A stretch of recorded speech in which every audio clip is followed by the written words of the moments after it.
মুসলিম হতে হলে আমাদেরকে বেকুব হতে হবে কেন? হ্যাঁ, আমরা জানি যে চালাকি হচ্ছে শয়তানের একটা গুণ। আর মুমিন মাত্রই হচ্ছে জ্ঞানী হয়। হয়তো অত বেশি চালাক নাও হতে পারে, কিন্তু বেকুব কেন হবে?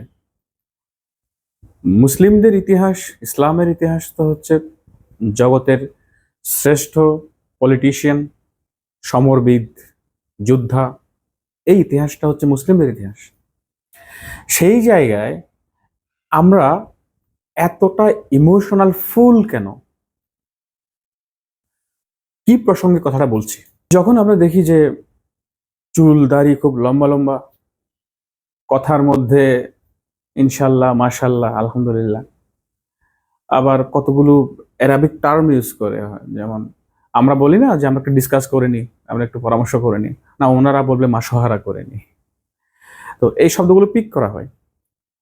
তো এইভাবে কথাবার্তা বলা কিছু লোক, সে তার অ্যাক্টিভিটি যাই হোক না কেন, তাকে আমরা আমাদের খুব আপনজন ধরে নিই, এবং তার বিরুদ্ধে কোনো একটা অভিযোগ উঠলে, যেই অভিযোগটা করুক না কেন, আমরা তার অভিযোগটাকে খতিয়ে না দেখে, বিবেচনা না করে, ইন্টেলেকচুয়ালি এটাকে না ভেবে আমরা হচ্ছে তাকে ওন করি। আমাদের ভাই, আমাদের ভাই পুত পবিত্র, আমাদের ভাই কোনো অপরাধী করতে পারে না, এই টাইপের একটা কনসেপ্ট আমাদের ভিতরে গ্রো করছে। তো দেখেন, যে এই যে অভ্যাসটা আমাদের, এই যে বোকামিটা, এই বোকামির কারণে কি হয়?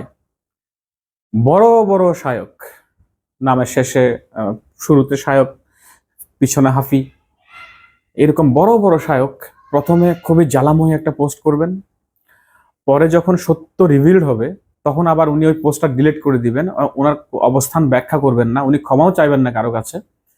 কিন্তু এই মাঝখানে যে সময়টুকু, এই সময়টুকুতে কিন্তু উনার অনুসারী, মানে হাজার হাজার লোকজন উনার এক কাঠি ভাড়া পোস্ট দিয়ে বসে আছে, কিংবা অ্যাক্টিভিটি করে বসে আছে। শায়ক যাকে হচ্ছে ভাই বলেছে, শায়কের অনুসারীরা তাকে পিতাও বানায় ফেলেছে। মানে অবস্থা হচ্ছে এরকম। এই সমস্যাগুলো কেন হয়? এই সমস্যাগুলো এই কারণে হয়, যখন কোনো একটা দল, যখন কোনো ইসলামিক পলিটিক্যাল দল বলি বা দায়ী সংগঠন বলি, দায়ী কনসেপ্টটাই অদ্ভুত, দায়ী নামের শেষে দায়ী লাগানো, এটা খুব হাস্যকর একটা জিনিস। তো এই ধরনের লোকজনগুলো যখন কোনো সুনির্দিষ্ট লিডারশিপ থাকে না, যখন তাদের কোনো সুনির্দিষ্ট কর্মপদ্ধতি থাকে না, এমনকি তারাও জানেও না যে ইসলামের মতো এত কম্প্রিহেন্সিভ, যা আমাদের জীবনের, রাষ্ট্রের, সমাজের সমস্ত কিছু নিয়ে ডিল করে, এরকম একটা আইডিওলজি, এরকম একটা দিন, কিন্তু ওই দিনের অনুসারীরা জানে না যে ইসলামিক রাষ্ট্র ব্যবস্থা যখন পৃথিবীর কোথাও থাকবে না, তখন এটাকে ফিরিয়ে আনার জন্য সুনির্দিষ্ট কর্মপদ্ধতিটা কি। ইসলামে যেহেতু সবকিছুরই বিধান আছে, অবশ্যই ইসলামিক রাষ্ট্র ব্যবস্থা পুনরায় প্রতিষ্ঠা করা বা খিলাফা নবুয়তের আদলে ফিরিয়ে আনার এরও একটা সুনির্দিষ্ট কর্মপদ্ধতি থাকবে। যখন আমি ইসলাম প্রতিষ্ঠার কথা বলবো, তখন কেন হচ্ছে আমি আমার কর্মপদ্ধতি, কেউ আব্রাহাম লিঙ্কন থেকে ধার করছে, কেউ বাস্তবতা থেকে ধার করছে, কেউ বা ক্ষণে ক্ষণে পরিবর্তিত হচ্ছে। আপনি দেখবেন, আজ থেকে 15 বছর আগে যেই লোকগুলো, যে শায়কগুলো এক ধরনের কথা বলতো, এক ধরনের কর্মপদ্ধতির কথা বলতো, তারা অলরেডি 3-4 বার চেঞ্জ হয়ে গেছে। তারা কখনো জিহাদি, কখনো মানহাজি, কখনো বা কি বলে এই ফরায়েজি। হ্যাঁ, এক একবার এক একটা চেঞ্জ হয়, এবং ওনাদের সুনির্দিষ্ট কোনো কর্মপদ্ধতি নাই। আবার হাজার হাজার ফলোয়ার নিয়ে ওনারা হচ্ছে কি এভাবে কনফিউজিং কতগুলো কথাবার্তা বলেন, অনেকক্ষণ ধরে হচ্ছে কি বিভিন্ন ইন্টেলেকচুয়াল কথাবার্তা বলার পরে কোনো সুনির্দিষ্ট কর্মপদ্ধতি দিতে পারে না। আবার কোন একটা সমস্যা যখন উদ্ভব হয়, এটার ইসলামিক সুনির্দিষ্ট সমাধান দিতে পারে না। এমনকি তাদেরকে যদি প্রশ্ন করা হয় যে আপনি যদি ক্ষমতা পেয়ে যান, মানে ইসলামিক ব্যবস্থা প্রতিষ্ঠার সমস্ত ইনগ্রেডিয়েন্টস, নুসরা, তামকিন সবকিছু পেয়ে যান, আপনি কিভাবে প্রতিষ্ঠা করবেন? আপনার ইকোনমি কেমনে চলবে? আপনার জুডিশিয়ারি কিভাবে চলবে? যে কোনো দল কোন একটা সুনির্দিষ্ট লক্ষ্যে যখন আগাবে, ওই লক্ষ্য অর্জনের পরে, মঞ্জিলে যাওয়ার পরে সে কি করবে তাও তো সে আগে থেকে জানবে। এবং ওই মঞ্জিল কখন আসবে আমরা কেউ জানি না, ওনারাও জানেন না। ডেফিনেটলি আল্লাহ সুবহানাহু ওয়া তাআলা দিবেন। তো যখন আল্লাহ সুবহানাহু ওয়া তাআলা আপনাকে বিজয় দিবেন, আপনি ওই ক্ষমতাটা কিভাবে প্র্যাকটিস করবেন, আপনি ওই ক্ষমতা কিভাবে চালাবেন, এই বিষয়ে আপনার কোনো জ্ঞান নাই। আবার সুনির্দিষ্ট কোনো কর্মপদ্ধতিও নাই।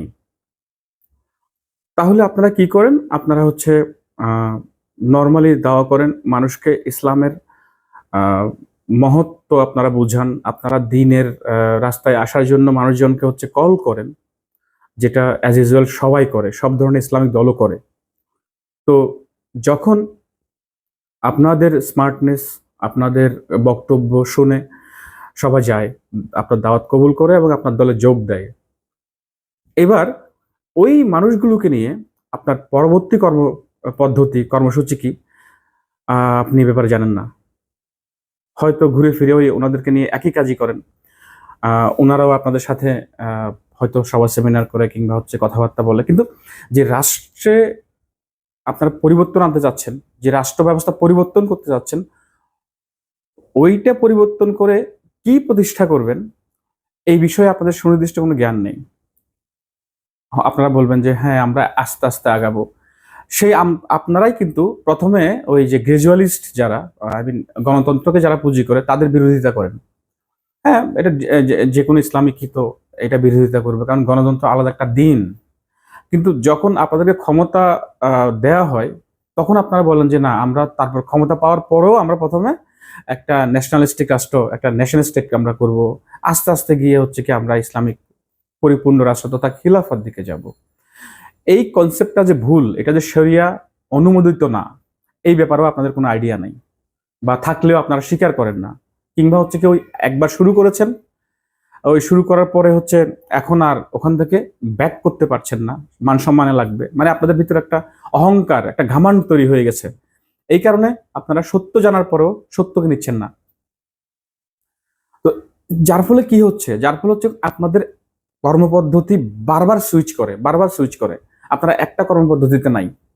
হ্যাঁ, আপনারা মাঝে মাঝে ওই খোঁটা দেন বা বলেন যে তাহলে তোমরা কি করছো, বা এটা কে কি করেছে, বা কেউ কিছু করে নাই। বিজয় আল্লাহ সুবহানাহু ওয়া তাআলার পক্ষ থেকে আসবে। কিন্তু আমাকে দেখতে হবে আমরা আল্লাহ এবং আল্লাহর রাসূল সাল্লাল্লাহু আলাইহি ওয়াসাল্লাম ঠিক যেভাবে আমাদেরকে কাজ করতে বলেছেন আমরা ওভাবে করেছি কিনা। জিহাদ তো একটা হুকুম, সালাত সাওমের মতো জিহাদ একটা হুকুম। যখন যেখানে জিহাদের পরিবেশ তৈরি হবে এবং ফরজ হয়ে যাবে, সেখানে করতে হবে আমাদেরকে, ফরজ, কিছু করার নাই। যেমন দারুল হার্ব যেগুলো হয়ে গেছে অলরেডি, যেখানে হচ্ছে কুফর শক্তি হবে বা যে কোনো বাইরের শক্তি যদি কাউকে অ্যাটাক করে, অর্থাৎ ডিফেন্সিভ জিহাদ, সেক্ষেত্রে তো সবার জন্যই ফরজ। আপনি ফিলিস্তিনের কথা বলি, আপনি আফগানিস্তানের কথা বলি, সিরিয়ার কথা বলি, সবখানে তো আসলে জিহাদ চলছে। ওখানে যারা আছে, যারা প্রত্যেকটা মুসলিমের উপর এটা ফরজ। কিন্তু আপনি এটাকে তো আপনি মানহাজ বলতে পারেন না, ইসলামিক রাষ্ট্র প্রতিষ্ঠার পদ্ধতি বলতে পারেন না। মানহাজ তো ভিন্ন জিনিস, রাষ্ট্র ব্যবস্থা প্রতিষ্ঠার পদ্ধতি তো ভিন্ন জিনিস, যেটা আল্লাহর রাসূল সাল্লাল্লাহু আলাইহি সাল্লাম যিনি মক্কায় দেখিয়ে দিয়ে গেছেন এই রাষ্ট্রটা প্রতিষ্ঠার দাওয়া করে, যেটা মদিনাতে প্রতিষ্ঠিত হয়েছিল পরবর্তীতে। মানে এটা কিরকম যে আপনি শরিয়ার যে কোনো বিধান নিতে হলে কোন পরিস্থিতিতে কোন কাজটা করা হয়েছে তা তো আপনাকে নিতে হবে, তা আপনাকে দেখতে হবে।